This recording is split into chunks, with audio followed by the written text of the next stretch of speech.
This video shows the Somfy blinds as installed on my beautiful Narrowboat Electra. I've set my system up so that typically I operate all the blinds at once. The blinds themselves are screwed to the woodwork and they have a channel at the top into which the cover fits.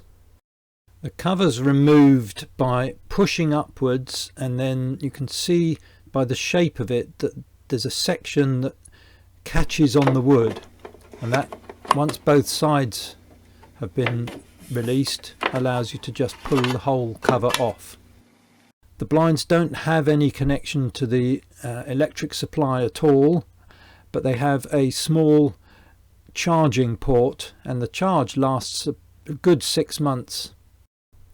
This is the channel that allows the blinds to fall without hanging away from the tilting side of a narrowboat.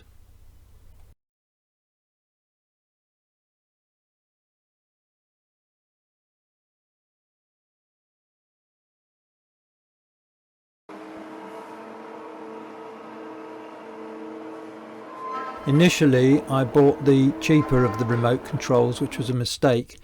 The one that I now have has up to 16 options, so I have each individual blind on a button, and then all together, and then just port, just starboard, and various other combinations.